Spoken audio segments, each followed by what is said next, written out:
Olá, a paz do Senhor Jesus. Estamos aqui em mais uma edição do nosso programa A Igreja Quer Saber. É uma alegria para nós estar entrando no seu lar para responder as suas perguntas e tirar as suas dúvidas. Este programa é um programa da Igreja Evangélica Assembleia de Deus, Ministério Vila Nova. Nosso pastor-presidente, pastor Josué Gouveia. E nós temos a grata satisfação de estar conosco aqui o pastor Marcel Rocha e o pastor Carlos César, que estarão respondendo as perguntas feitas por você e tirando todas as suas dúvidas. Eu gostaria de ler um texto bíblico aqui para iniciarmos o nosso programa. Está escrito aqui no Salmo 119, versículo 11 e 12. Diz assim a palavra do Senhor: Escondi a tua palavra no meu coração para não pecar contra ti. Bendito és tu, ó Senhor, ensina-me os teus estatutos. Esta é a palavra de Deus para o nosso coração, para nós podermos aprendermos do Senhor, termos a revelação da palavra de Deus. Precisamos esconder no nosso coração que representa todo o nosso sentimento, toda a nossa mente, para que nós possamos não pecar contra Deus e meditar nos seus estatutos. Então vamos pedir ao Senhor para que nos ensine. Esse programa tem essa finalidade, ensinar a palavra de Deus através da revelação da palavra do Senhor. Então fique ligadinho e o nosso programa já está no ar.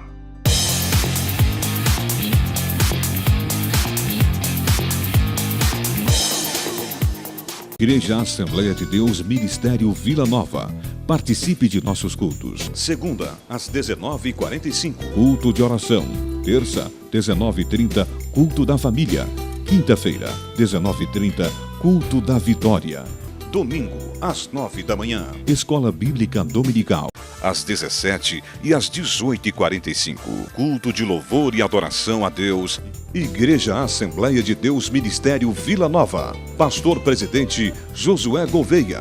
Igreja Assembleia de Deus, Ministério Vila Nova, o início de uma nova vida. Estamos aqui na Mail Multimarcas, na Avenida 85, esquina Catemedor, no setor Bueno, em frente ao Campo do Goiás. Compra, troca, financiamento, consignação, é com a Mail Multimarcas. Você quer vender seu veículo, ano de 2010 acima, nós compramos seu veículo e pagamos à vista. Traga o seu veículo fazer avaliação ou vendemos seu carro em consignação. A Mail Multimarcas oferece para você grandes ofertas. Acesse nosso site, mailmultimarcas.com.br e veja nossa oferta. A Multimarcas está aqui na Avenida 85, esquina Catemedor, no setor Bueno, em frente ao Campo Goiás. Maior Multimarcas, a garantir melhor negócio.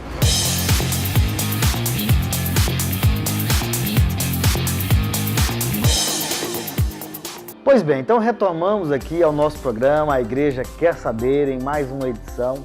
E como eu já mencionei, nós temos aqui dois ilustres participantes, pastor Carlos César, que além de ser pastor auxiliar aqui no Ministério Vila Nova, também é o nosso jornalista, é o editor da revista MVN News, que por sinal nós lançamos a última edição nesse sábado na reunião de obreiros. Então é um prazer, pastor Carlos César, te receber aqui no nosso programa. Prazer é meu, pastor Fabiano, um prazer a todos os nossos ouvintes, telespectadores, um privilégio poder participar deste programa, desta edição do novo programa. Muito bem, e também temos aqui já o nosso participante, pastor Marcel Rocha. Ele já é freguês, né? Já está aqui conosco desde o primeiro programa.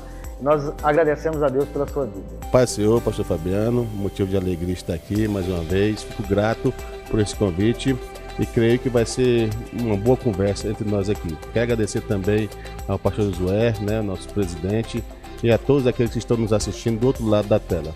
Pois bem, então hoje nós temos algumas perguntas feita pelos nossos amigos, nossos participantes. E você que deseja enviar a sua pergunta, está na telinha aí o nosso WhatsApp. Envie a sua pergunta que nós teremos o maior prazer de responder. Eu quero começar aqui pelo pastor Carlos César.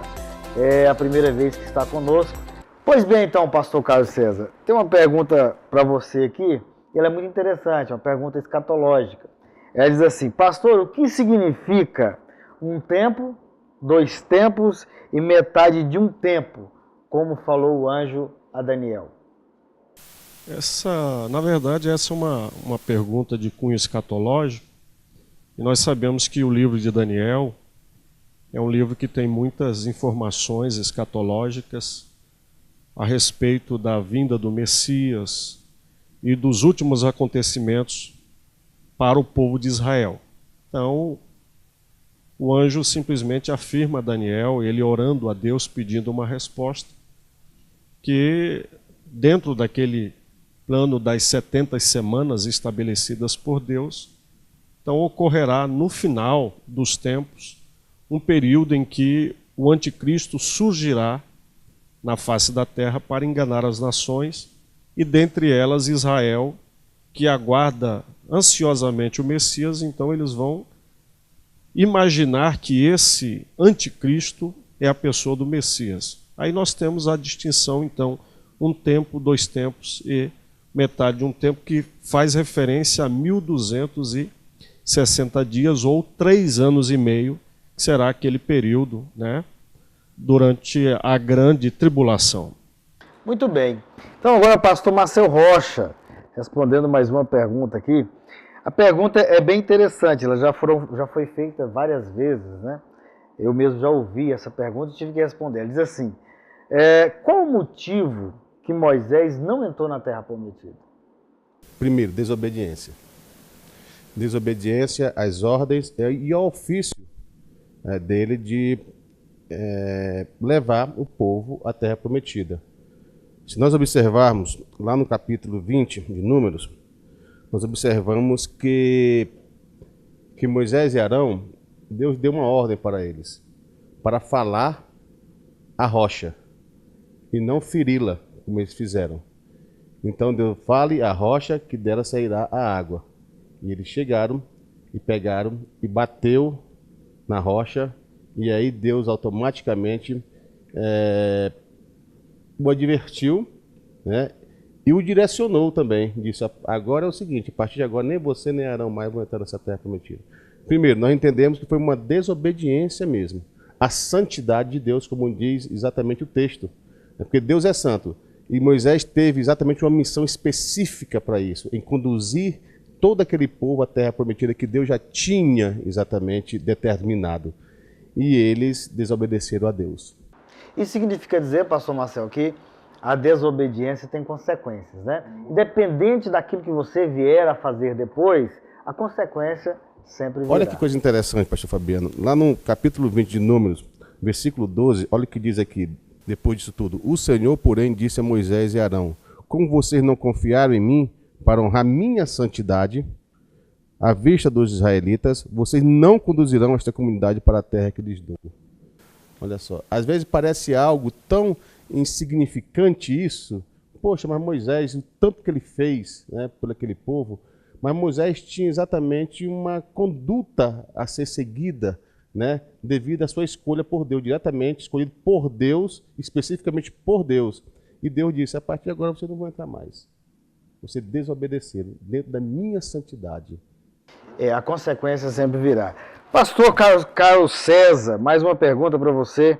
E essa pergunta ela é uma curiosidade.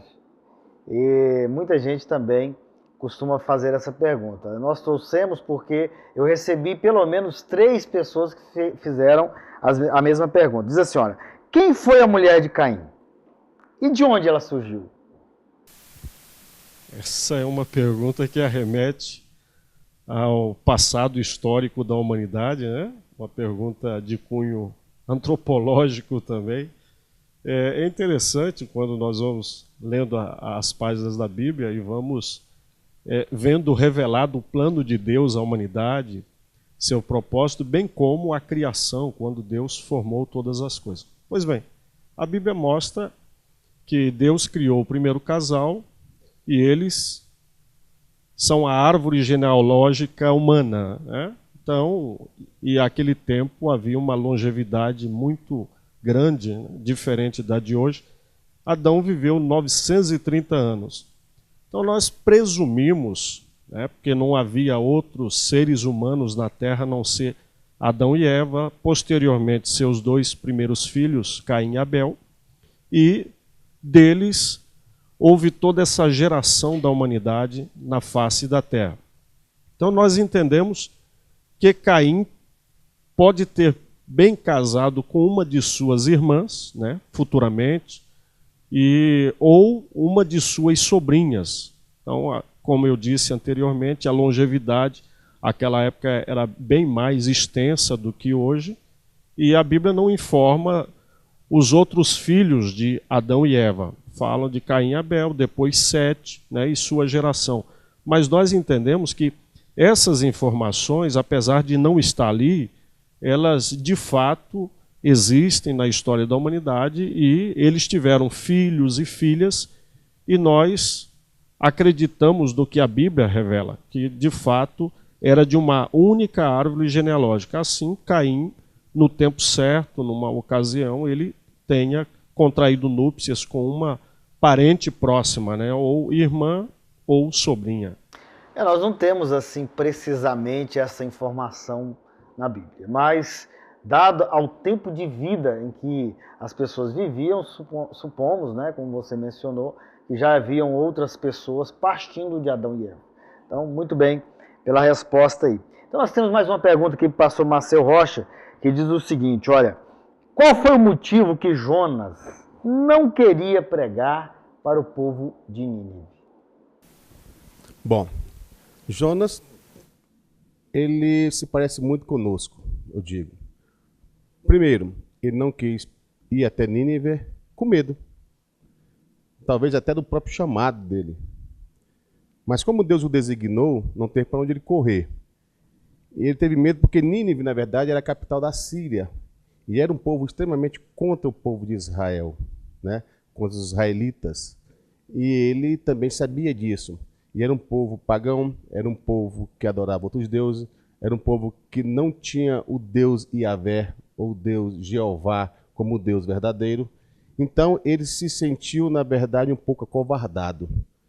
E como disse também, ele usa até algumas desculpas. Olha, por que o senhor quer que eu vá até Nínive?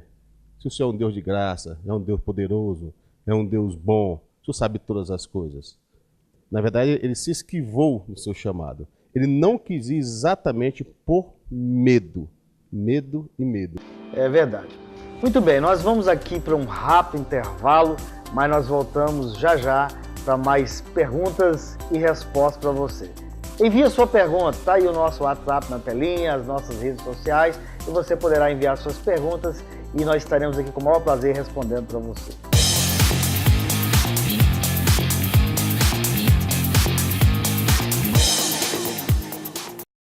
Você não pode perder o Rally Missionário 2016. Participe dando 1 quilo de alimento não perecível, roupas e utensílios domésticos. Local da coleta, sede do Ministério Vila Nova. Nosso Rally Missionário faz uma incrível rota pelo Nordeste com caminhonetes do nosso ministério para ajudar as pessoas necessitadas. Rally Missionário 2016. Venha você também fazer parte. Realização Ministério Vila Nova.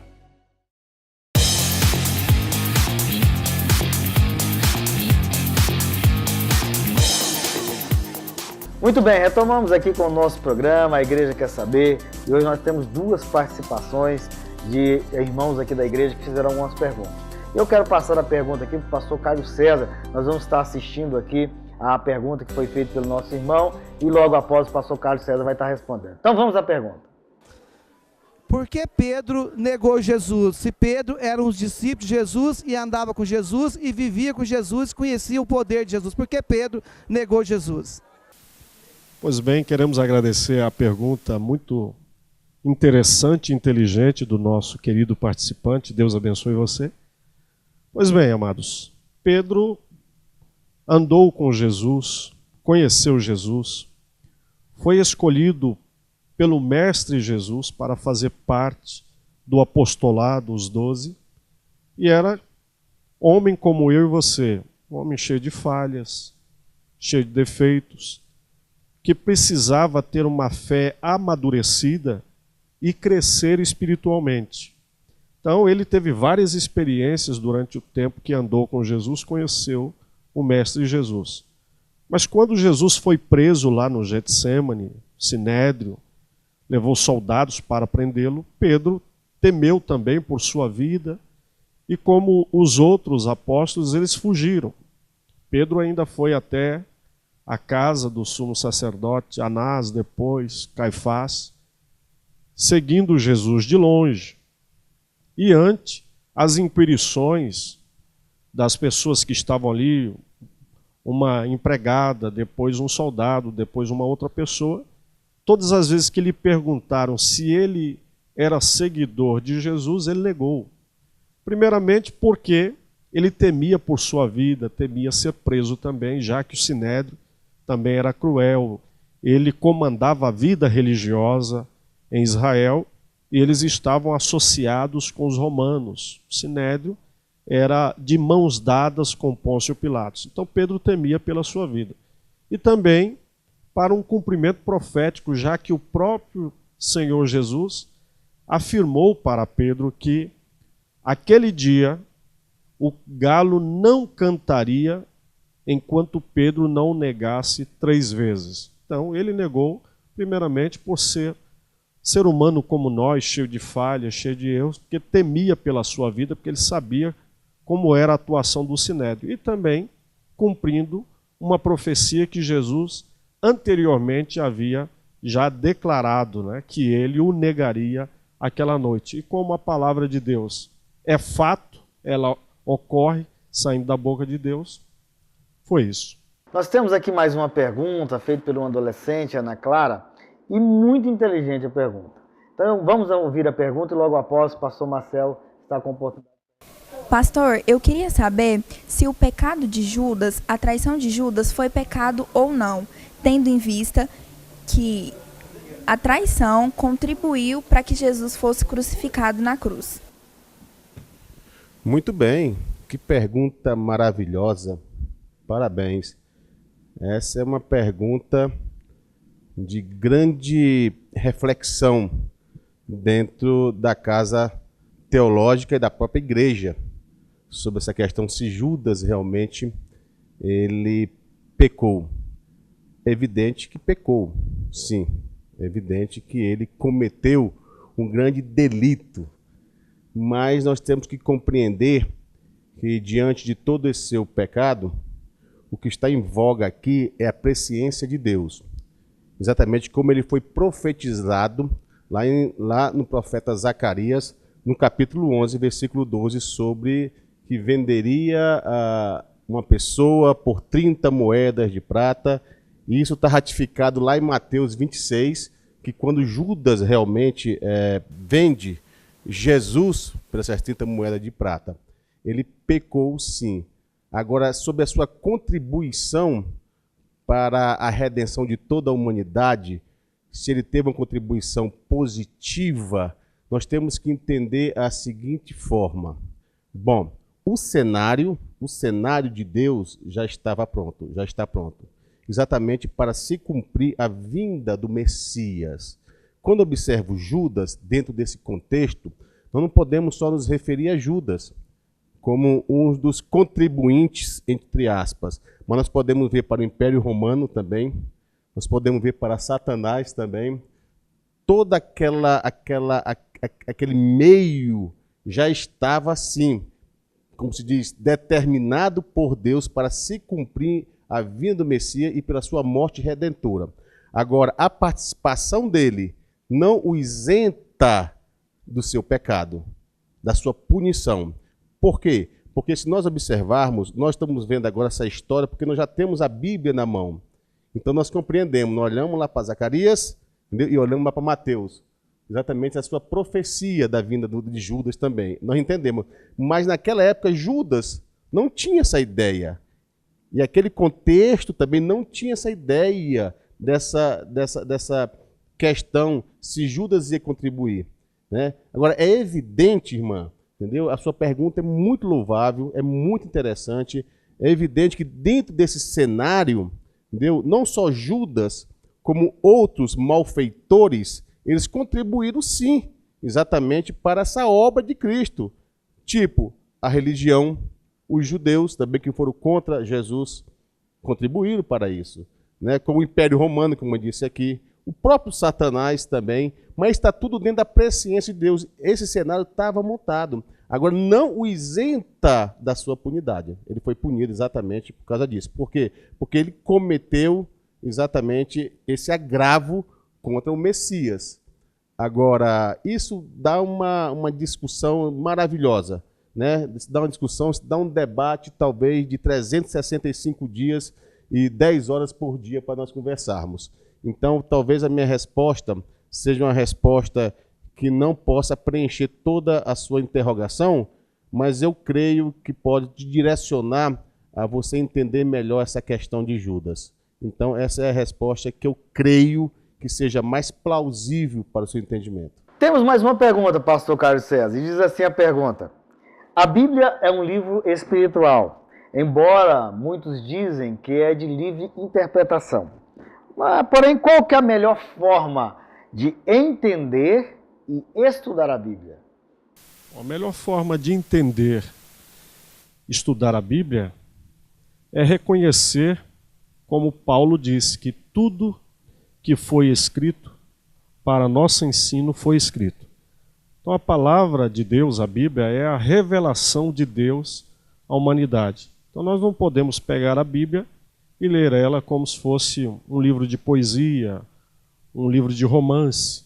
É entender que ela é um livro espiritual, a revelação do plano de Deus para toda a humanidade. Então ela tem que ser lida com reverência e com fé, acreditando piamente, através da fé, que ela é a revelação máxima de Deus à humanidade, de todo o plano de Deus, daquilo que Deus quis revelar para nosso entendimento e conhecimento da sua pessoa. Então é dessa forma, de modo reverente, com fé, crendo piamente que ela é essa revelação de Deus que Ele transmitiu para a humanidade, a fim de que nós o conheçamos, o sirvamos, o amemos e reconheçamos o plano que Ele tem para as nossas vidas. E a inspiração do Espírito Santo é que traz a revelação da palavra. O que nós não podemos fazer é ler a Bíblia como um livro comum e ler apenas versículos soltos, né? Eu até costumo dizer que muitas pessoas querem tirar versículos da Bíblia como se fossem aquelas caixinhas de promessa. Há um sério risco. A maneira de estudar a Bíblia é como o pastor Carlos César disse, meditando na palavra de Deus e crendo que ela é a revelação de Deus para a nossa vida. Muito bem, nós temos aqui a última pergunta e eu a farei para o pastor Marcel. E a pergunta diz o seguinte: por que na terra onde Jesus nasceu tem tantos conflitos? Muito bem. Esse conflito, na verdade, sempre teve e sempre haverá, até o final. Nós temos que entender o seguinte, que Israel, né, como um Estado hoje, que foi reconhecido em 1948, como um Estado, como um país, ele lutou por isso e continua lutando para manter essa hegemonia. O que nós temos que entender é que toda essa problemática, essa confusão ali no Oriente, principalmente dentro do contexto de Israel, nós observamos que é ali que tudo vai acontecer. Ali é onde estão as principais religiões do mundo. Está o cristianismo, né, está os muçulmanos, está exatamente o judaísmo. Então, aonde se concentra exatamente as ideologias, as filosofias das religiões, estão tudo ali. E não só isso, uma questão política também, uma questão social e econômica. Então, ali é o centro da profecia, das profecias. É ali que vai acontecer todo o conflito de Armagedon, é ali que vai acontecer todo o conflito do final dos tempos. Então, e nós observamos isso desde a época que Abraão foi chamado exatamente para aquela nação. Então, essa nação será a nação de Israel. Então, hoje existe uma luta muito grande pelo domínio exatamente daquela terra, pelos muçulmanos, principalmente pelos muçulmanos. Então, eu digo que onde Jesus nasceu é exatamente um lugar de conflito. Lógico e evidente que em Israel já está mais amenizada a situação, porque o exército israelense é um dos exércitos mais fortes do mundo em termos de segurança. Mas mesmo assim eles vivem sob essa tensão. Por quê? Porque cada um quer tomar conta daquela região, daquele país. Então, até a volta de Cristo, aonde ainda vai acontecer muitas outras coisas, como nós observamos, tipo assim, vai ter tribulação, vai ter guerras, vai ter tudo. Ali vai ser exatamente a concentração de tudo isso, onde vai se cumprir todas as profecias. É por isso que fala Israel de Deus. Israel é sim, como se diz, é o país entre aspas, o país de Deus, aonde ele escolheu para que tudo isso acontecesse. Então, esses conflitos, realmente, eles vão estar sempre presentes e tudo indica que quando se concretizar todas essas profecias, aí sim haverá uma nova Jerusalém. Muito bem, estamos chegando ao final de mais um programa A Igreja Quer Saber. É um prazer para nós receber a sua pergunta e estar respondendo aqui. E hoje nós contamos com a participação do pastor Carlos César. Muito obrigado pela sua presença, pastor Carlos César. E uma palavra com as suas considerações finais. Primeiramente, eu quero agradecer ao pastor Fabiano, nosso amigo, pastor, diretor executivo do nosso ministério. Agradecer ao nosso pastor presidente, pastor Josué Gouveia, pela honra e privilégio, né, da confiança que nos tem dado para trabalhar aqui ao lado deles. E agradecer a você, telespectador, porque sem você nós não teríamos esse programa tão abençoado, tão enriquecedor, né, que tem dirimido muitas dúvidas a respeito da nossa fé. O meu muito obrigado, obrigado pela confiança e pelo privilégio de estar com vocês aqui, meu amigo, pastor Marcel Rocha. Deus abençoe a todos. Amém. É um prazer para nós, pastor Carlos César, te receber aqui. E também, pastor Marcel Rocha. Obrigado pela sua presença e que Deus possa estar cada dia abençoando a sua vida e com a palavra. Quero agradecer também ao pastor Fabiano por esse convite, né, outra vez estando aqui. Quero agradecer também a toda a nossa igreja, né, por estar nos apoiando nesse projeto, né, nesses debates, nessas discussões. A todos vocês também que estão nos assistindo, né, que estão do outro lado lá da tela. Ao pastor Josué também, que é o nosso pastor presidente, que está diante também desse trabalho, deste canal tão maravilhoso. Também agradeço também e me sinto honrado também estar do lado aqui do pastor Carlos César, um grande amigo que eu tenho, e dizer que estou feliz mais uma vez por estar aqui. E obrigado mais uma vez, pastor Fabiano, por esse convite. Eu gostaria de agradecer aqui, neste programa, a Marli Matos, de Uberlândia, Minas Gerais. Ela mandou um recadinho para nós no WhatsApp, que não pede um programa A Igreja Quer Saber, e diz que tem aprendido muito com este programa. Marli, Deus te abençoe. Continue participando, envie sua pergunta, nós vamos ter o prazer de responder. Deus abençoe a todos e que cada dia o Espírito Santo de Deus possa falar do seu coração através da palavra de Deus e através deste programa. Até a próxima!